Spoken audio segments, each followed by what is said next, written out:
seorang ibu rumah tangga sederhana membuka usaha nasi uduk. Dagangannya laris luar biasa, membuatnya kaya mendadak. Semua itu berawal dari resep warisan yang mengharuskan penggunaan bahan terakhir yang mengikat rasa, setetes darah dari orang tercintanya. Ketika buku resep warisan leluhur meminta darah keturunannya sendiri sebagai syarat kelezatan, ia dihadapkan pada pilihan terkejam, kasih seorang ibu atau kutukan rasa abadi. Sampai di mana batas cinta itu? Temukan jawabannya dalam Siluet Malam yang penuh misteri. Siapkan diri kalian, karena kita akan mengungkap kisah yang tidak akan pernah kalian lupakan. Jangan lupa subscribe, like, dan share video ini ke teman-teman kalian agar mereka juga bisa merasakan misteri yang sama. Tinggalkan komentar di bawah jika kalian punya pendapat dan cerita horor seram untuk dibagikan. Terima kasih, semoga diberi sehat dan bahagia selalu. Selamat menonton. Bu Sumarni adalah janda paruh baya yang hidup di pinggiran kota kecil di Jawa Tengah. Sejak suaminya meninggal karena kecelakaan 5 tahun lalu, ia berjuang sendiri membesarkan anak semata wayangnya, Wawan, yang kini duduk di bangku SMA. Kehidupan mereka nyaris miskin. Pemasukan hanya dari warung kecil yang menjual sarapan nasi uduk di depan rumah. Dulu, warung itu cukup ramai, terutama karena nasi uduk buatan Bu Sumarni dikenal gurih dan murah.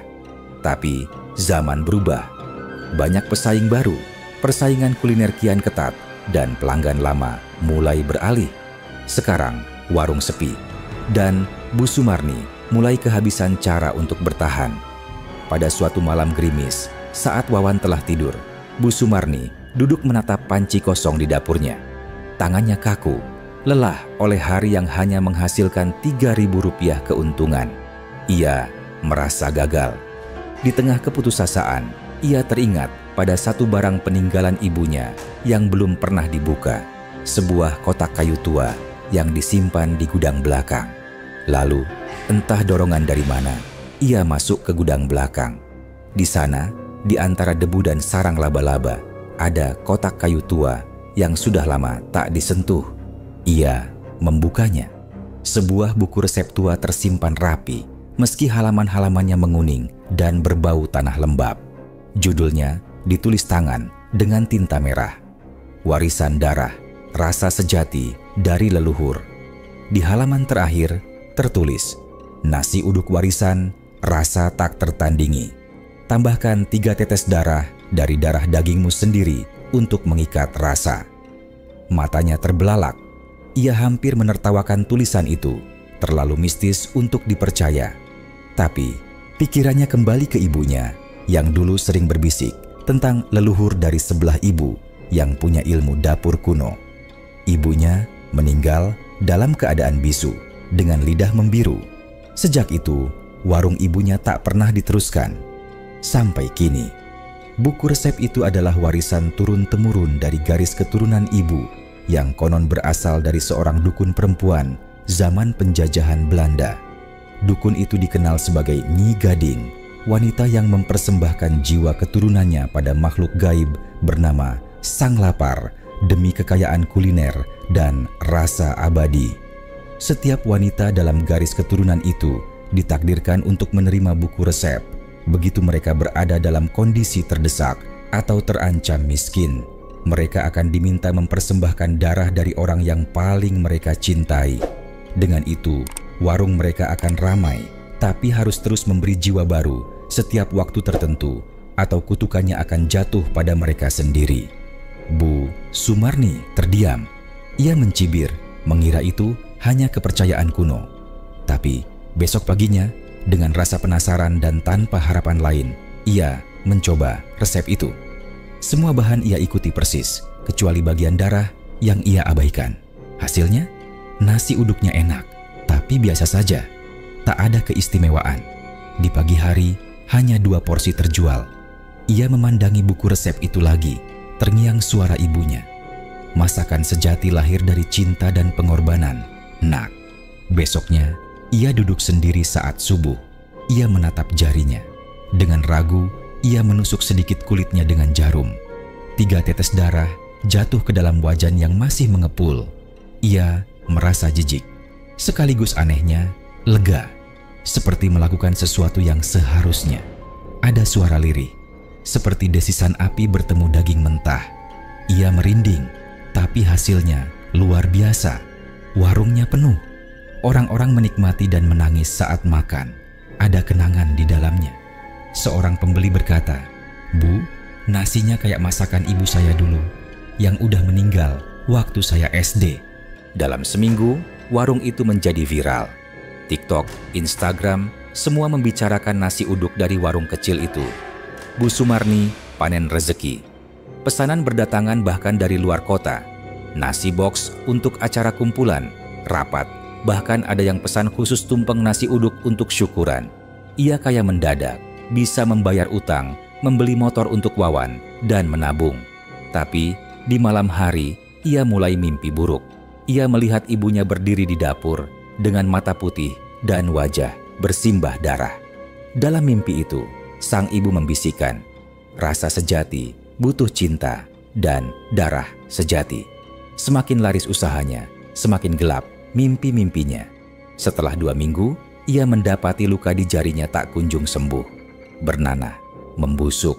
Dan anehnya, buku resep itu berubah. Tinta-tinta merah muncul sendiri di sela halaman. "Darahmu tak lagi cukup, ambil dari yang kau cintai." Bu Sumarni menangis. Ia mencoba berhenti berjualan, tapi ada dorom gamyam membuat dia memasak lagi dan lagi. Dia melakukan itu sangat cepat, super cepat, seperti bukan dia yang mengerjakannya. Tidak berantakan, tidak banyak bahan. Dapurnya tetap bersih, rapi. Dia hanya meneteskan darah, dan nasi uduk itu tersaji lengkap dengan lauknya di meja dapurnya setiap pagi, siap dibungkus, hangat, wangi. Wawan mulai curiga. "Bu, tadi malam masak ya? Tapi aku nggak dengar suara panci." "Enggak, Nak. Mungkin ibu lupa." Ia tak ingat memasak, seolah seseorang atau sesuatu yang melakukannya untuknya. Tapi ia tahu itu bukan ulahnya. Rasa takut merasukinya. Buku resep itu ia bakar, tapi api padam sendiri. Esoknya, buku itu muncul kembali di atas meja makan.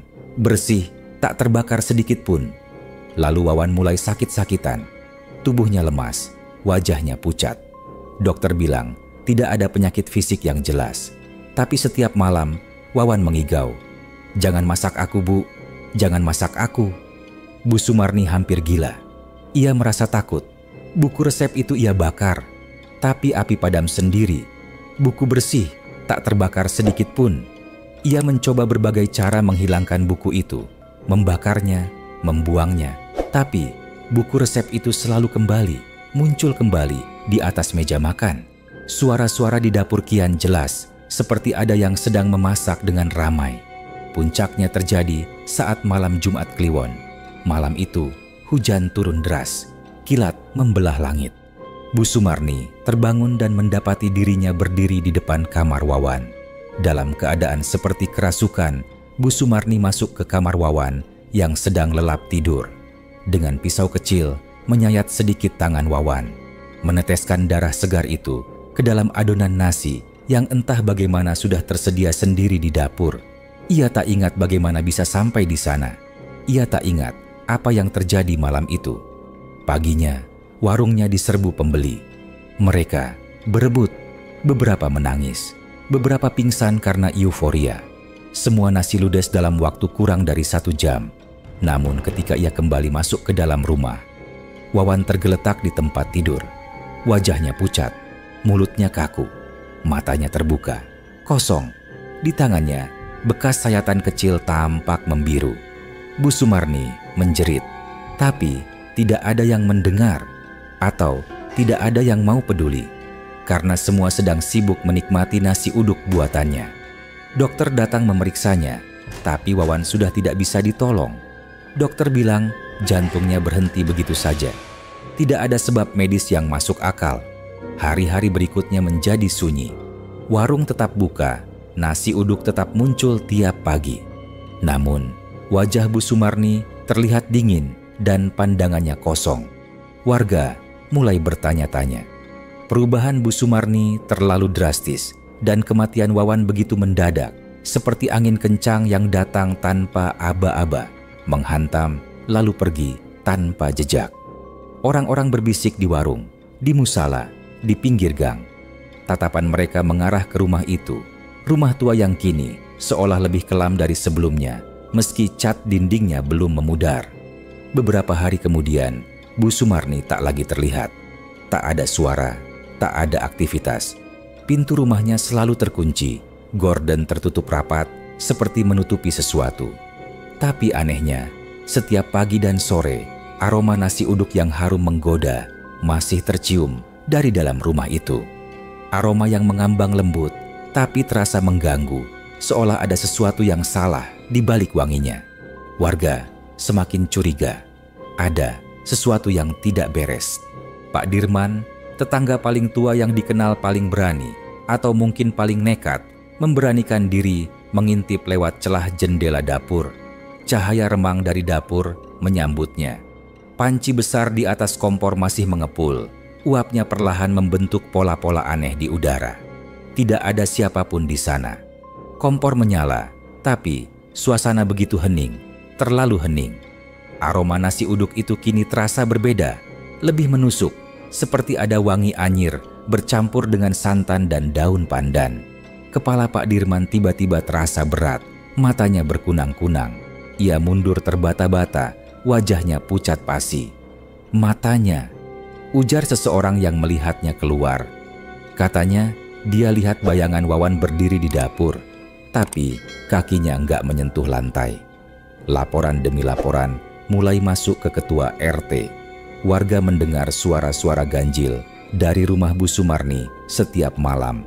Tangisan perempuan yang lirih namun memilukan, suara piring pecah, gesekan kursi seperti ditarik paksa, dan yang paling membuat bulu kuduk meremang, suara seorang pemuda-muda mengigau, memohon, berulang kali menyebut, "Bu, ampun Bu, jangan lagi, jangan."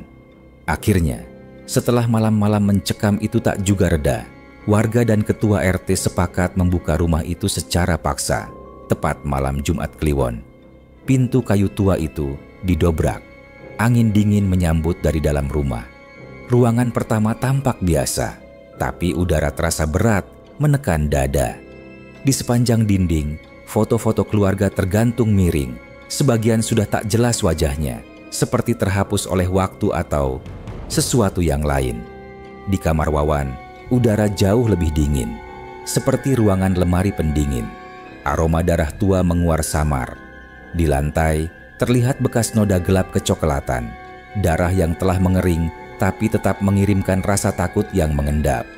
Di pojok ruangan, ada selembar sajadah terbakar sebagian, dan di atasnya, sebuah rambut panjang yang menggulung sendiri. Ketika mereka masuk ke ruang makan, semua sontak terdiam. Di meja kayu tua itu, tersaji rapi beberapa bungkus nasi uduk. Masih hangat. Uapnya mengepul pelan, seperti baru saja selesai dimasak. Tapi tak ada siapa-siapa. Suasana menjadi ganjil. Beberapa warga mulai mundur, merasa tidak enak. Namun, seorang warga, entah karena lapar atau terpikat aroma yang menggoda, mengambil satu bungkus dan mencicipi. Ia hanya sempat mengunyah sekali. Matanya membelalak, tubuhnya gemetar. Lalu ia menangis. Tangis yang lirih, tapi penuh penyesalan dan duka. Ia tersungkur sambil terus berulang kali berkata, "Ini rasanya sedih banget. Kenapa?" Keesokan harinya, warga itu kehilangan anak perempuannya yang baru pulang dari kuliah. Kecelakaan tragis, dan itu bukan satu-satunya. Dalam waktu sebulan, setiap orang yang mengaku pernah mencicipi nasi dari rumah itu mengalami kehilangan. Ada yang kehilangan istri, orang tua, saudara. Sejak itu, Bu Sumarni benar-benar menghilang. Kini, rumah itu kosong. Tapi, tiap malam Jumat Kliwon, nasi uduk hangat selalu tersedia di warung yang tak lagi berpenghuni. Tidak ada yang melihat siapa yang meletakkannya. Tidak ada yang tahu dari mana nasi itu. Tapi tetap saja, ada yang nekat mengambilnya. Aroma nasinya menarik orang. Rasanya tetap luar biasa. Mereka bilang, rasa nasi itu membuat mereka merasakan kembali kehangatan pelukan ibu, rasa tenang, rasa cinta.